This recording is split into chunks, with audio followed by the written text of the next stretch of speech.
l'amour. Bonjour mes enfants. Bienvenue avec Tati et Edwy aujourd'hui dans notre rubrique Apprendre les choses du Seigneur dans la simplicité. Donc aujourd'hui, Tati et Edwy va vous raconter l'histoire d'Abraham et Lot. Abraham et Lot, fait qu'il fut un jour un homme qu'on appelle Abraham. Il avait reçu la visitation du Seigneur, c'est-à-dire que le Seigneur lui avait parlé. Je ne sais pas comment, si c'était en songe, par une vision, mais vraiment, le Seigneur lui avait parlé. Et le Seigneur lui avait dit, tu veux quitter là où tu es, tu vas te déplacer pour aller dans un autre pays. Et le pays que tu vas aller, ça sera un grand pays. Et je te bénirai dans ce pays que tu iras. Là où tu vas aller, je vais bénir ton pays, je vais bénir ce pays. Toutes les postérités de la terre seront bénies en toi. Ceux qui te béniront seront bénis. Et je maudirai tous ceux qui ne te béniront pas. Donc je vais châtier tous ceux qui ne te béniront pas. Mais tous ceux qui te béniront, ils seront bénis. Juste le fait qu'ils t'auront béni eux aussi. Qui t'auront fait du bien. Donc Abraham, il s'est dit, mais quand Dieu nous parle, on doit accepter.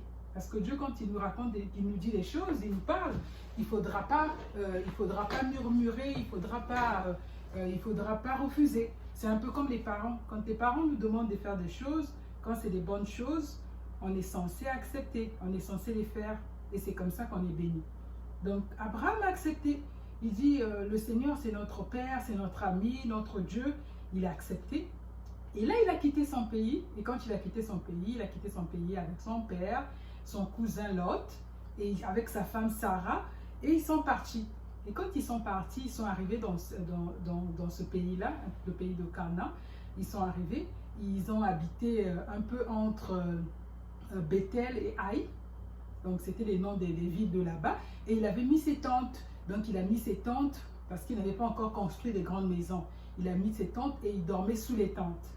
Et quand ils sont restés là, il y avait la famine. Quand il y a eu la famine, comment est-ce qu'ils vont faire? Les bétails, comment est-ce qu'ils vont manger? Tout le monde, que ce soit les femmes, les enfants, parce qu'ils avaient beaucoup de serviteurs qui étaient là, ceux qui travaillaient pour eux, leurs travailleurs. Comment ils vont faire pour manger? Donc ils se sont dit, ah, on va aller en Égypte, parce qu'en Égypte, ils avaient entendu qu'en Égypte, il y avait de la nourriture. Et donc ils sont partis en Égypte, et oui, il y avait de la nourriture en Égypte. Quand ils sont arrivés là-bas, il y a eu quelques troubles, quelques problèmes, et puis là ils se sont dit, bon, on va repartir chez nous dans notre pays. Donc on va repartir vers Bethel où ils étaient avant. Et c'est quand ils revenaient en route, il y a eu un petit problème. Donc il y a eu une dispute, une chicane. Et la chicane, c'était même pas Abraham, c'était même pas Lot, c'était même pas avec sa femme. C'était vraiment de la chicane. Il y a eu une dispute, et cette dispute-là, c'était entre les bergers, donc ceux qui gardaient les brebis, les troupeaux de Abraham, parce qu'Abraham, c'était quelqu'un qui était riche. Il était vraiment béni. Il avait l'or, il était riche, il avait de l'argent. Il était vraiment quelqu'un de vraiment béni. Mais Lot aussi était riche.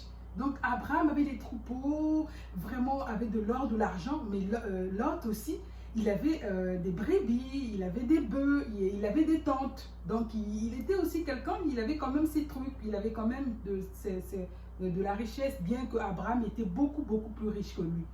Et quand ils sont arrivés là, parce que lui aussi, Lot, il avait des bergers, donc des travailleurs qui travaillaient, qui gardaient ses bœufs, qui gardaient ses moutons, ses cabris, ses cochons, des trucs comme ça. Et Lot aussi, Abraham aussi en avait.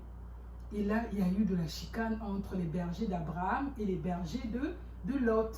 Et quand il y a eu de la chicane entre les bergers d'Abraham et les bergers de Lot, certainement que eux, ils étaient les chefs de leurs bergers. Donc, ils étaient un peu mécontents. Et là, Abraham a dit un jour à Lot, Lot, mon cousin, viens quand même me rencontrer, viens me voir. Vraiment, là, j'ai appris, il y a vraiment de la chicane, ils ne s'entendent pas, ils se chicanent parce qu'à cause de la nourriture, du pâturage, ils se font vraiment des problèmes parce que la chicane, ça amène la haine, ça amène des combats, des luttes, ça amène vraiment des trucs négatifs. Voilà pourquoi les enfants de Dieu, il faut toujours éviter d'avoir de la chicane, il faut toujours éviter les disputes avec les autres. Lorsque tu vois une camarade, que ce soit à l'école, que ce soit où, il cherche des problèmes, il faut dire non. Nous, on nous a appris, nous, on n'aime pas les chicanes. Tu dis non, je veux pas, non, je pense que toi, tu veux les chicanes, mais moi, j'en veux pas.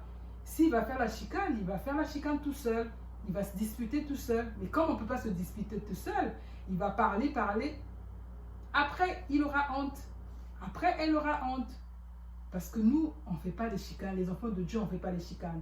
On se parle, mais à partir du moment qu'on voit que ça commence à augmenter, ça commence à prendre des proportions qui ne sont pas bonnes, là, on se retire. Là, on se dit non, on se ressaisit. On se dit, nous, on est enfants de Dieu. Nous, on se mêle pas. C'est des cochons qui se mêlent dans les chicanes, dans les disputes. Mais nous, on est enfants de Dieu, on ne fait pas ça. Et là, on reprend notre calme, on demande à Dieu la patience, on demande à Dieu la tempérance et on se retire. On se dit, ah non, j'en ai assez, moi, je n'ai pas besoin de chicane. Même quand il vient, viens ici, qu'est-ce que tu veux dire? Tu ne veux pas les chicanes? Non, non, non, non, non, j'en veux pas, j'en veux pas, j'en veux pas. Je ne veux pas des chicanes parce que ça n'amène pas des choses bien, des bonnes choses.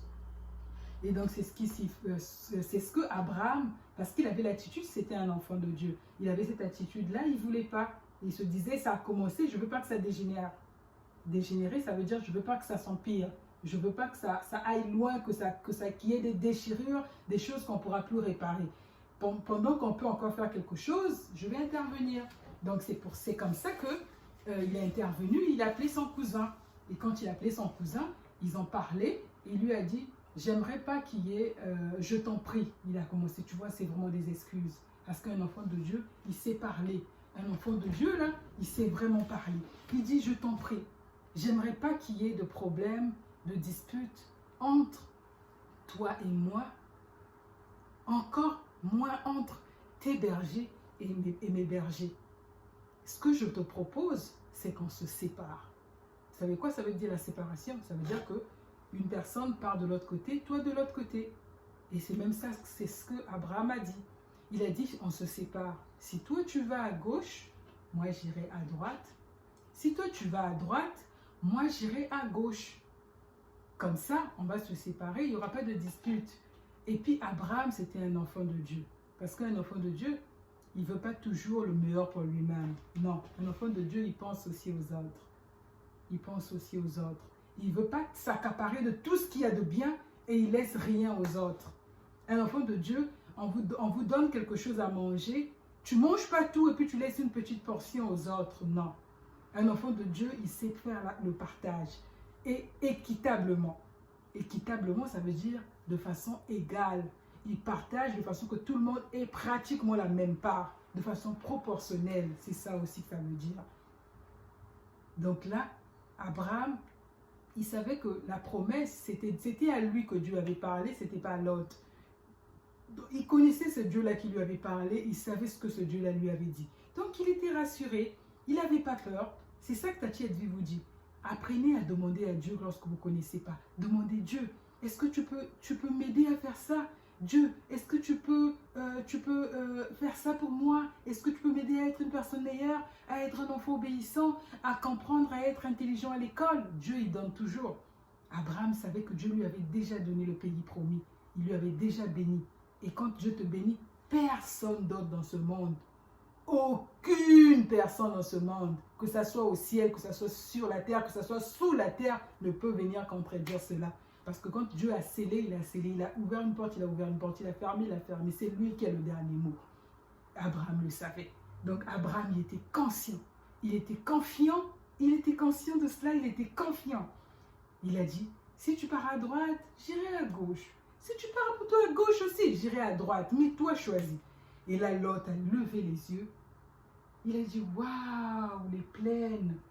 Waouh, c'est tellement beau ici. Là, il a vu du côté de Sodome et Gomorrhe, les plaines, c'était beau. Et là, il a dit, waouh, c'est vraiment beau. Moi, j'irai pour moi ici. Là. L'autre côté qu'il avait laissé, c'était comme le désert. C'était pas vraiment beau. Il y avait des roches et tout.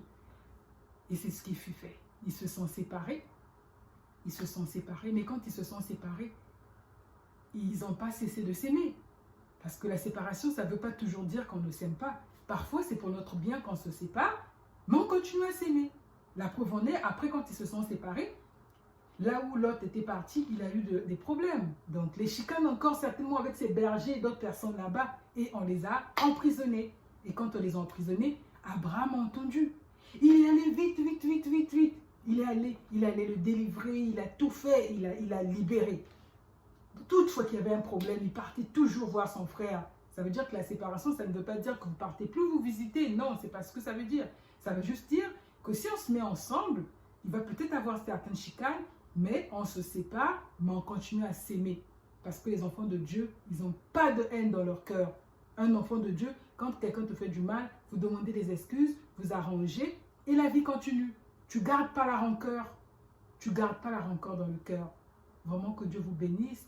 J'espère que cette histoire va vous bénir et qu'au moins Dieu va utiliser un mot pour bénir mes enfants que vous êtes. Tati Edvi vous aime très très fort. Tati Edvi vous souhaite, je ne sais pas l'heure à laquelle vous me suivez, si c'est le matin, si c'est à midi, bon dîner, bon souper, bonne soirée. Tati Edvi vous aime très très fort. Shekina, Tati Edvi t'aime très très fort. Les jumelles Mbemba, elle dit Edna, Tati Edvi vous aime très très fort. Mes filles Sarah et Rebecca, Tati Edvi vous aime très très fort. Ma fille Déborah Mvoma, Tati Edvi t'aime très très très fort. Que Dieu vous bénisse richement. Ainoa, Naoum, tous mes enfants, Caleb et Dan, Théophile, Naoum, Nathan. Tati Edvi vous aime très très fort. Otniel, Ariel, Oriane, Myrfen, tous mes enfants partout où vous êtes. Elsa de Milor, Exaucé de Milor, Ephraïm, tous mes enfants, Juju, tout le monde, Tati Edvi vous aime très très très très très fort. Que Dieu vous bénisse. Tati Edvi vous dit à une prochaine fois dans la rubrique Apprendre les choses du Seigneur dans la simplicité. Que Dieu vous bénisse. Au revoir mes amis.